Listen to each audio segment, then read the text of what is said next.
I reflected on the recent weeks, struggling to pinpoint any specific evidence that would suggest she was cheating. The sense of unease within me resulted from various small incidents accumulating, leaving me with an unsettling feeling. While I sensed something was amiss, I couldn't identify it precisely. Although I was fairly certain that something was happening, I lacked proof and details regarding who, what, or where it might be occurring. Doubts about my own sanity surfaced, questioning whether I was overreacting or imagining scenarios of her infidelity. Despite my uncertainty, my gut was in turmoil, indicating that something indeed was going on. It could be the early stages of a fling or affair, perhaps a one-time occurrence. Strangely, the more I dwelled on these thoughts, the more convinced I became. I had been grappling with these concerns for what felt like weeks, but how long had the situation been unfolding before I became slightly aware that something was wrong? I took another sip of my JD, signaling the bartender, who nodded with a half-smile, having seen that troubled look many times before. Surveying the quiet bar filled with indistinct chatter, I noticed a lack of joy. The patrons had bland, unremarkable faces, all nondescript and average. The only woman in the place, in her 40s, possibly overdressed for the time and place, seemed a bit desperate, receiving drinks from an older guy. He appeared hopeful though, looking at her, he didn't need to try so hard. She already had his number. Other patrons were merely passing time while the rain outside fell, further dampening spirits. Soon, each would run out of reasons to stay in the sanctity of the bar and head homeward. I remained undecided about my course of action. I turned towards the voice, and there she was, looking at me with eyes that seemed to peer into my soul. As I attempted to respond, words eluded me in the dimly lit bar, water dripping from her. Sammy started to remove her coat, and I questioned her presence. Curious, I asked why she was here. Sammy explained that she was worried about me, sensing that she would find me at the bar. She suggested we talk. I stared at her, wondering about her motives. Could I trust her? To steady myself, I took a sip of my JD and ordered her a vodka and soda. We waited for the bartender to move away before resuming our conversation, our eyes conveying uncertainty and a subtle struggle for dominance. Sammy pointed out that my recent behavior had caught her attention, sensing that I carried the weight of the world on my shoulders. I looked into her brown eyes, but quickly averted my gaze. There was an unspoken understanding between us. I assured her that everything was okay between us, attempting to downplay the situation. However, she wasn't convinced. My heart sank as I realized my attempts to minimize the issue were futile. Placing her glass on the table, Sammy locked her fingers together, leaning slightly forward. She told me she knew what was going on. Confused, I feigned ignorance, but Sammy insisted we move to a booth for privacy. Reluctantly agreeing, I asked her what she thought she knew, attempting to deflect the conversation. Sammy saw through my bluff, asserting that I couldn't lie to her after our long history. She encouraged me to talk, insisting that I needed someone to confide in. Update. I'd known Sammy since she was 17. She was a constant presence and harbored a crush on me when I initially dated her sister Claire, who was 3 years older. Despite their differences, Sammy and I always got along, occasionally leading to sibling clashes with Claire.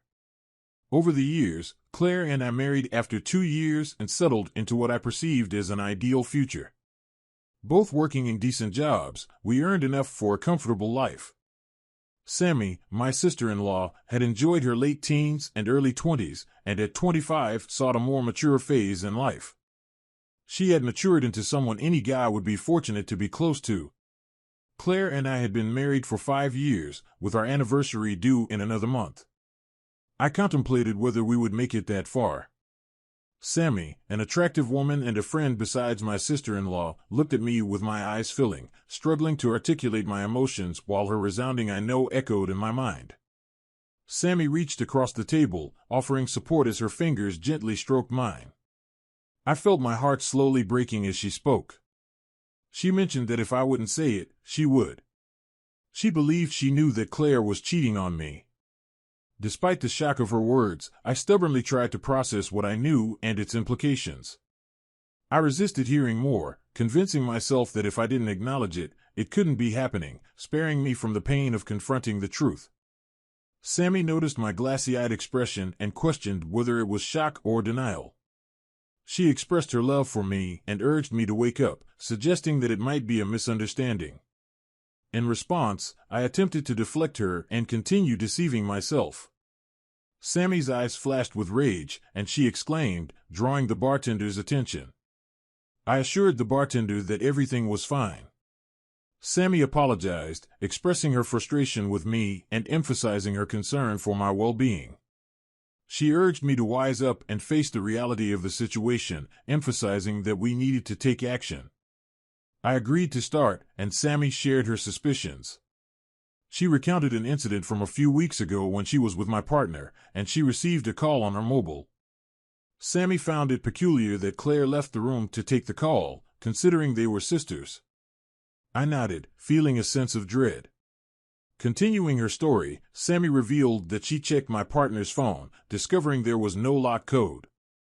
The call was from a guy saved as Robert. Sammy didn't know any Robert or Bob, but decided to monitor for any recurrence. I asked about the identity of this Robert or Bob guy, seeking clarification. After about a week, Sammy discovered the identity of the guy my partner had been messaging. He was someone she knew from years ago, before our relationship began. Apparently, they reconnected through social media or chat sites, and their messaging had been going on for a few weeks. I admitted that I had no knowledge of these interactions, only sensing that there were small things keeping us apart. Sammy acknowledged this, but explained that it was all part of what they were doing, nothing overt, but it seemed like things were falling into place for them. Curious, I asked if it was just a couple of friends messaging each other, perhaps reminiscing about old times. Sammy confirmed that it started that way but hinted that something had changed. I was surprised and asked if I hadn't noticed anything suspicious. I mentioned that it felt like circumstances were conspiring to keep us apart and there was an obvious lack of opportunity for any fun too. Sammy stared at me incredulously, expressing a sense of disbelief. I returned her gaze, awaiting her next words. She urged me to pull my head out of the metaphorical sand, emphasizing her love for me. In response, I questioned the extent of the situation, seeking to understand how far it had gone. Sammy met my gaze, and her eyes briefly flickered, providing an unspoken confirmation. My anger began to simmer within me, prompting a quick barrage of questions about when, how, and where these encounters had taken place. Sammy shared that she knew my partner had met the other guy at least 3 times over the past 2 weeks. Initially unsure, Sammy only became certain 2 days ago that the situation had progressed. She had a lunch with one of her friends who worked with Claire, and some information slipped out during their conversation. Sammy discovered that Claire had met the guy twice for lunch and at least once for dinner the previous week. She asked if this aligned with what I had observed or suspected. I looked at her as I took in her words. There were a couple of times recently when I had called her office to arrange a lunchtime meet, and she wasn't there or had just gone out. Was that when she met him? Then last week, she had that seminar thing she just had to attend. It was a late notice thing and arranged for after work. She had gotten home late that night after 12. Thinking back, she had come in saying that it had dragged on and the team had gone for a drink in the hotel bar to unwind before leaving. No lovemaking that night, I remember, and she hit the shower before bed too. My mind was racing, my brain scrambled as I took in these hurtful facts. Sammy expressed concern, telling me not to do anything reckless that could lead to legal trouble. I could sense the change in her expression as I made my decision. I declared my refusal to tolerate the situation any longer and vowed to put an end to it. I affirmed that I would not accept a cheating partner and was determined to make them both pay for their actions. Sammy cautioned me, advising against impulsive actions without a plan. Her words had a strange way of helping me calm down, confirming that my suspicions were indeed true. Seeking more information, I asked if she knew where my partner might be at that moment. Sammy confirmed that she believed my partner was currently with the other guy, explaining that it was the reason she sought me out.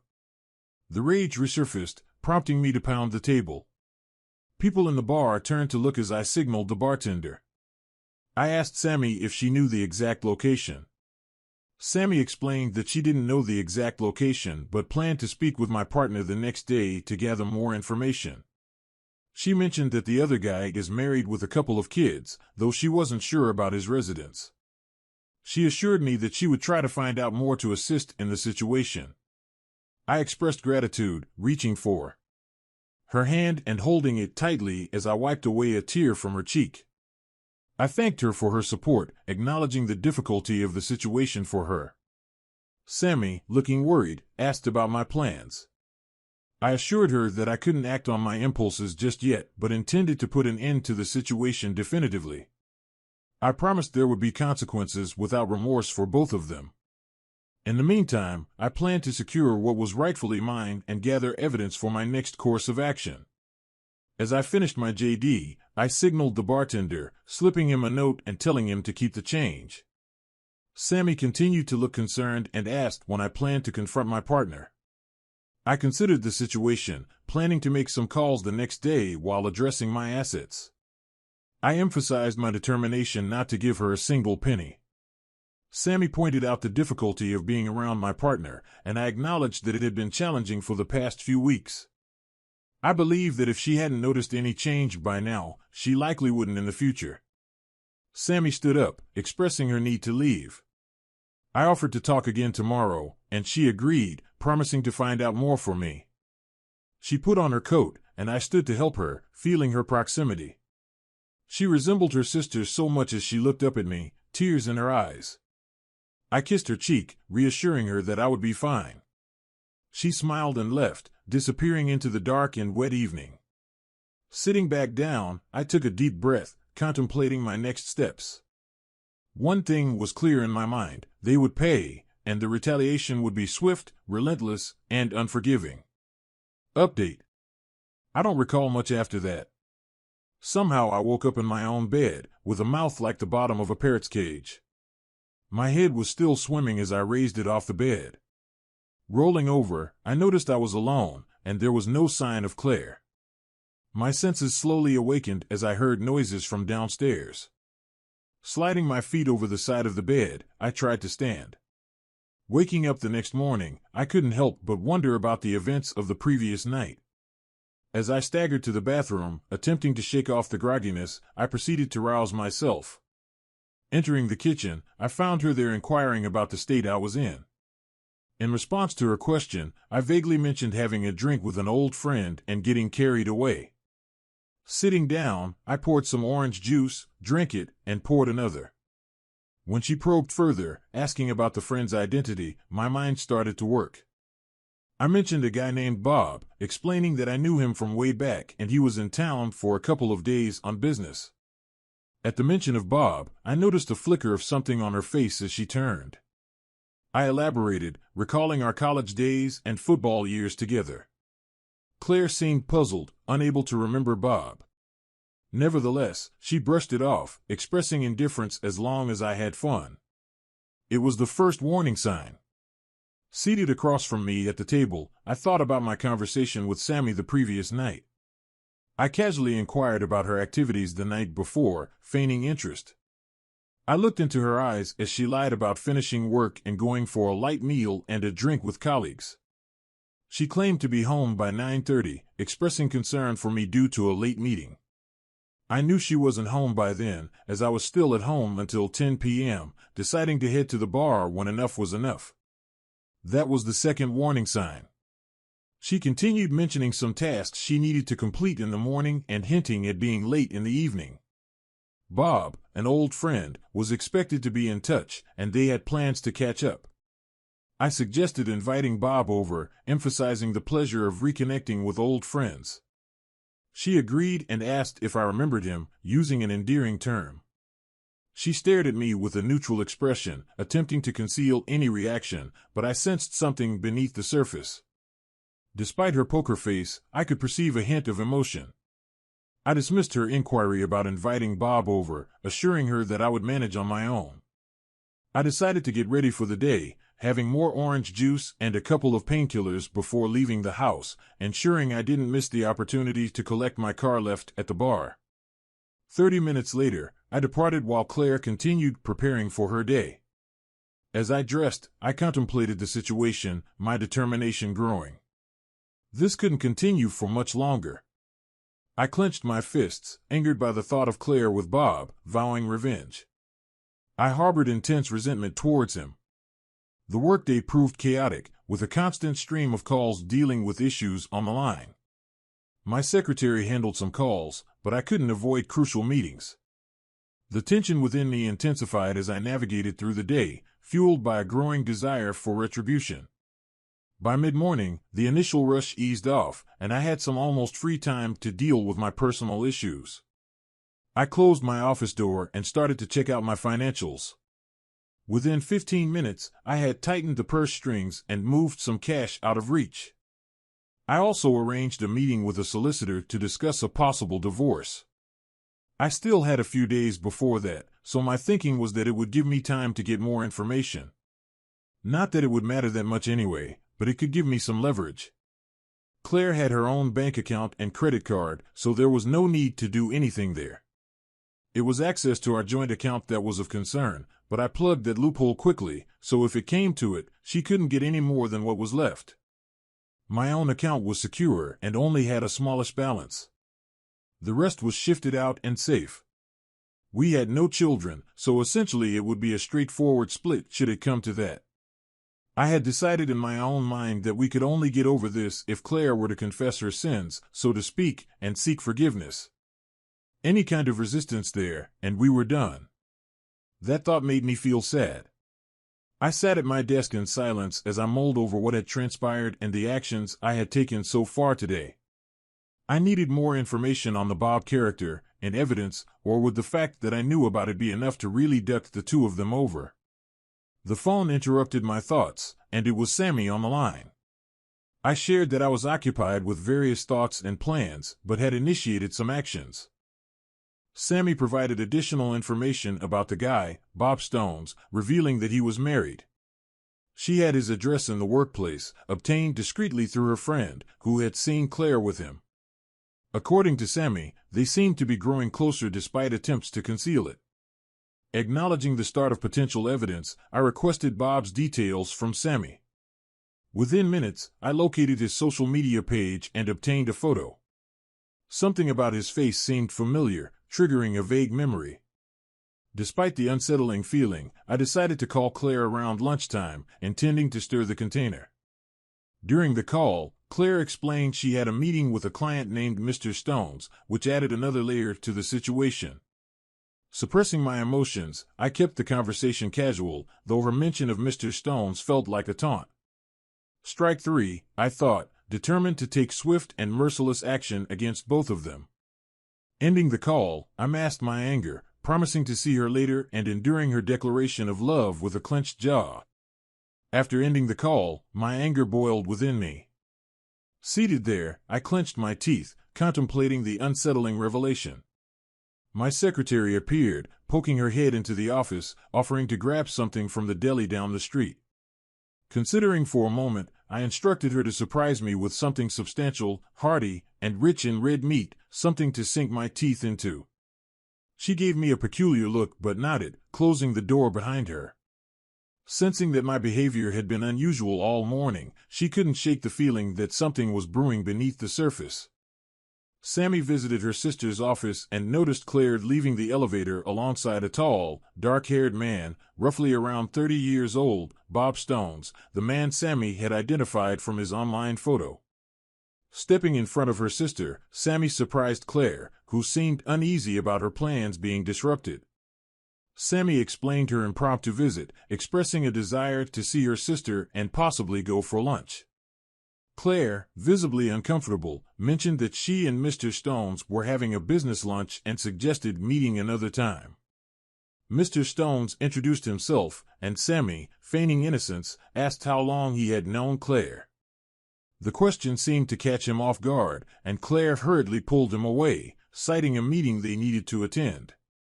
As they left the building and entered a waiting cab, Sammy smiled, observing her sister looking back at her as they drove away. I sat in my office, munching through a massive sub filled with red meat, smiling to myself as I gnawed at it slowly, savoring it while contemplating my next steps. Sammy had confirmed that Claire had left her office, so she called her secretary and found out she would be out all afternoon. Well, isn't that just ducking great? Everything was set regarding my finances, and I had a locksmith on speed dial with the terms prearranged. My solicitor was primed and ready to act as soon as I provided him with the remaining information he had requested. Okay, tonight was going to be the first stage. I was going to really mess with the pair of them for a little while before I pulled the trigger. My old man always told me, don't let them know you're coming for them, just take Route 1. Be direct and destroy the basts. A man of few if not direct words. Maybe that was something I had forgotten recently, but it was coming. It was on its way. Update. That evening, at home, Claire walked in appearing normal, and nothing seemed out of place until I detected a faint scent of men's cologne. As I went to kiss her, she noticed my reaction, and without verbalizing anything, I gave her a light kiss on the cheek and made my way to the door. Curious, she inquired about my plans, asking if everything was okay. I assured her that I was fine but had a matter to attend to. I explained that I was heading to Jerry's place for a poker game with a few colleagues from work, hoping it would be a good distraction. Closing the door behind me, I got into my car and left the driveway, grinding my teeth in frustration. Upon arriving at Jerry's, I parked outside and entered his garage. Jerry, a longtime friend with a history of dealing with the police, had combat training, making him the ideal companion for what I had in mind. He was a substantial figure, a friend since school, and I had called him earlier to seek his assistance, and he readily offered his support without asking questions. This kind of unwavering support was exactly what I needed. We quickly slipped into the garage, and I changed into a pair of dark overalls with a matching ski mask. We looked like two mime artists standing in silence. No words were exchanged as we got into a nondescript second-hand car Jerry had obtained, nothing remarkable or noticeable about it. Cruising slowly across town to the address Sammy had given me, still no words passed between us. We had agreed on the format before, so there was no need for further discussion. Jerry parked the car outside Bob Stone's home, and there was no sign of life with just one visible light. We waited in silence as the front door opened. We saw him step out, get into his car, and ease down the road. Jerry followed at a safe distance. We already knew his destination, so there was no rush or panic. Parking at the driving range posed no problem, and we stayed in the car. The radio played in the background as we sat watching and waiting. The tension inside me was almost unbearable, making it challenging to stay still. The urge to step out and walk around was strong, but we knew it was risky. Gradually, the car park emptied until only a couple of other cars remained. Both of us tensed as we observed him making his way to his car. Jerry got out and stealthily approached the target. Afterwards, I drove us out of the car park quietly without drawing attention. Jerry remarked on the success of the operation as he removed his gloves and mask. I expressed gratitude, acknowledging that I appreciated his assistance.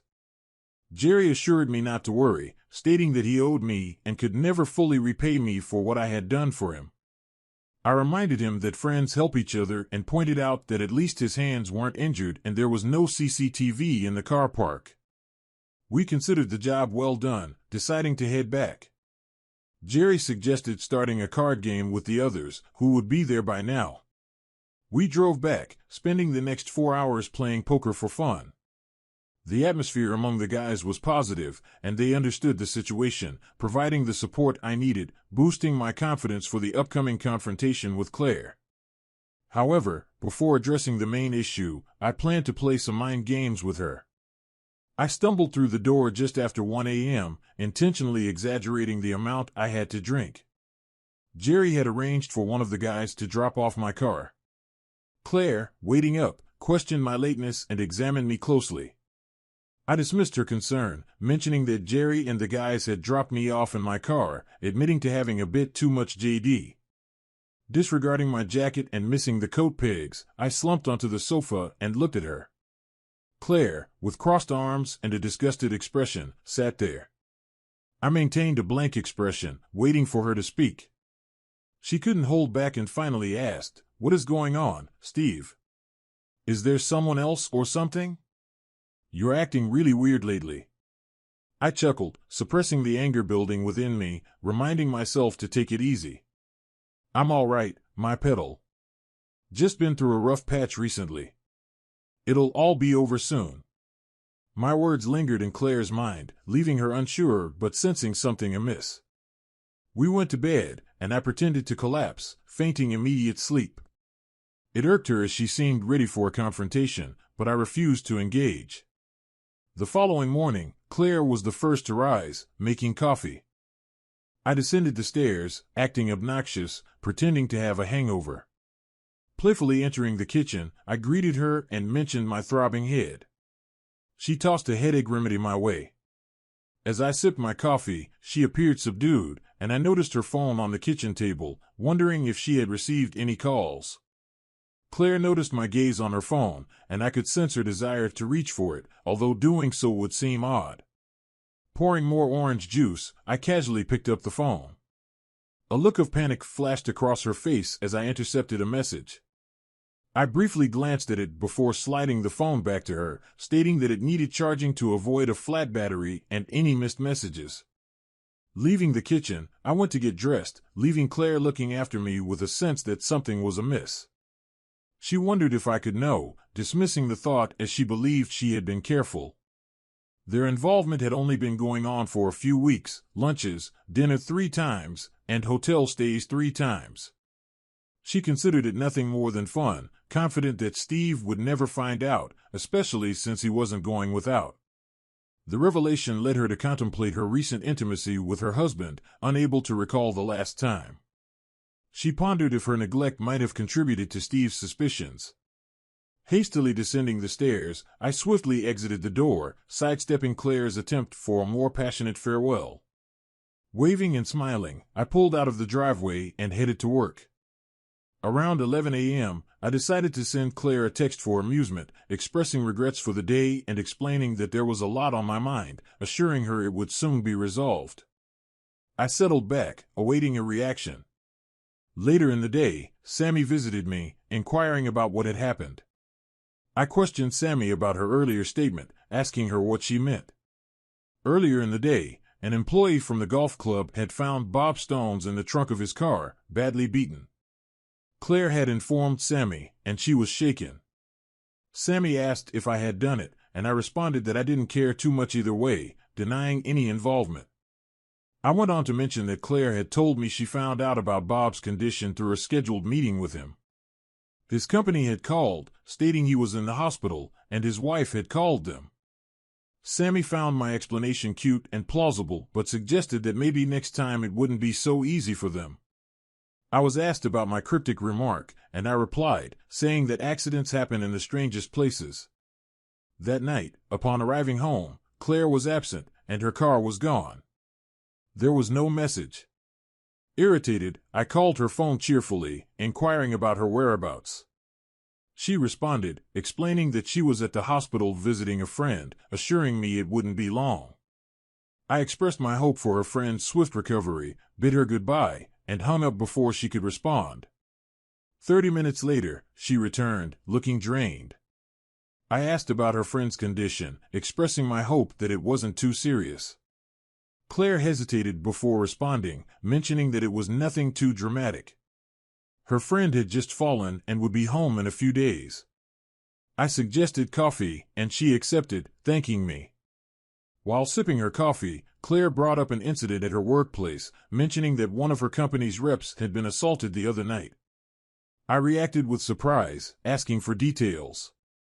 She explained that he was attacked and left in his car overnight, but reassured me that he was okay. Bob wasn't hurt too badly, and it seemed like they wanted to mess him up for no reason. Nothing was stolen or anything. I couldn't help but think about the contradiction given my prior denial of knowing Bob. Update. She noticed me looking at her and realized she had made a mistake. She tried to cover it up, but she knew it was too late. Now I was aware of the situation as well. Quickly, she hurried to make an exit to change. I suspected she would be on the phone any second, but to whom? I decided I needed to reassess my plan. Since things were escalating, I had to move things forward a bit. Calling upstairs to Claire, I informed her I needed to go out for a little while, reassuring her I wouldn't be long. I drove to Bob Stone's home address and knocked on the door. The petite, dark-haired woman opened the door. I explained that I was Steve Ryland and my wife, Claire Ryland, had dealings with her husband. She looked at me nervously yet intrigued. I requested to come in for a moment. In the lounge, she realized the gravity of the situation as I mentioned the affair between Claire and her husband. I expressed my regret for having to break the news and informed her that he was currently in the hospital. She folded inwardly, tears flowing for a few seconds, expressing her suspicions. She mentioned that she knew he was at it again and decided to divorce Claire. She felt that Claire had enough chances to come clean and the lies were unbearable. Unsure of how long the affair had been going on, she was convinced of Claire's betrayal. When I inquired about the incident the other night, she admitted uncertainty. I clarified that I didn't lay a finger on him and expressed my shock at the situation, indicating my lack of concern about whoever damaged him. I mentioned that I couldn't be sorry about it. I questioned if he might have been involved with another man's wife, to which she responded, "Nothing surprises me." She decided to keep him out of her life, emphasizing that they had moved back to the area because he was fooling around. Before leaving, I provided her with my locksmith's and solicitor's contact information, realizing the complexity of the situation. As I drove slowly home, I focused on dealing with the other half of my problem. My inner rage was under control, understanding that once retribution began, it would run its course, a course of action I would follow and relish for the most part. The end of my marriage saddened me, but I knew there was no going back from her betrayal. My one consolation was that the parties that caused me pain would experience it in far greater measure. I do not forgive. Update. I guided my car onto the driveway, noticing Claire's car exactly where she had left it just a couple of hours ago. Absent-mindedly tapping the bonnet as I passed, I approached my front door and slid my key into the lock. A heavy feeling settled in my heart, realizing this might be the last time I do this as a married man. Stepping inside, the weight of the recent worries pressed on my shoulders, making them incredibly heavy. As I slowly moved towards the lounge, the murmur of the television greeted me. As I neared the doorway, there, perched on the sofa, was Claire, her demeanor radiating fear and trepidation, a sense that something was amiss hung in the air as if the game was up without a word being spoken. Nervously, she shook, trying to maintain composure. I stood silently watching her, and as our eyes met, I saw fear and an attempt to speak, but nothing escaped her lips. Walking into the room, I passed her to fix myself a drink, remaining silent. I reached for my drink, my unblinking eyes locked onto hers. She waited, sensing something was amiss. My expression remained impassive as I observed the woman I had deeply loved, now balancing those feelings with the pain she had needlessly caused me. It was time for her to feel my pain. As I stared, she detected no reason for optimism in my face. Pulling herself together, Claire straightened up, deciding to brazen it out, unaware of what I knew. She couldn't endure the incriminating silence any longer. She asked where I had been, and frustration crept into her voice at my silent treatment. I responded, saying that I would tell her where I went if she told me where she had been. Uncertainty flickered in her eyes as she insisted she was at the hospital visiting a friend. I maintained a blank expression, and fear flashed across her eyes. She was rattled. Once again, she deflected the question back to me, thinking she had skillfully batted it away. I told her to stop the nonsense and explained that I visited a friend myself, someone I hadn't known for long. Our conversation was crucial, and although I hadn't met her before, we were now friends of sorts. I had an enlightening talk with her about her husband, Bob Stones, asking if she had heard of him.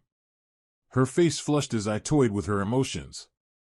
I explained that I needed to talk to the Stones woman about her husband's infidelity. Having discovered his affair, in response to my revelation, she offered concern, asking if I was okay and offering to get me a drink. I inquired about her knowledge of Bob Stone's affairs, watching her struggle to find words. I took the lead, telling her that I knew about her involvement with Bob and had known for a while. I challenged her to speak up before leaving, emphasizing that it didn't mean anything and was just closeness. I scoffed at her excuses, reminding her of the vows we both took. As she continued to defend herself, I called her out, expressing my frustration with her lies. I pointed out that she treated me like a fool and her attempts to downplay the affair infuriated me. I sarcastically commented on the claim that it only happened twice and questioned whether it was worth our marriage. She apologized, claiming it didn't mean anything and expressing a willingness to make it up to me. I laughed bitterly, accusing her of being sorry for getting caught and questioning whether she would have stopped if not exposed. I asserted that all the lies she told became second nature and only she believed them. I told her that she was not the woman I fell in love with and married, and she looked at me as the weight of my hurt started to penetrate her cheater's facade. She realized the seriousness of the situation and asked what she could do, promising to do anything. I informed her that we were done and called Sammy, letting her know about the situation. Sammy would be arriving shortly to pick her up. Claire, shocked, asked where she would go, and I responded harshly, saying she could go wherever she liked, even back to the hospital to see her boyfriend. I didn't care, we were done. Claire sat stunned as there was a knock on the door. I greeted Sammy and told her to get Claire out of here. I explained that if she didn't leave, I was afraid of what I might do to her.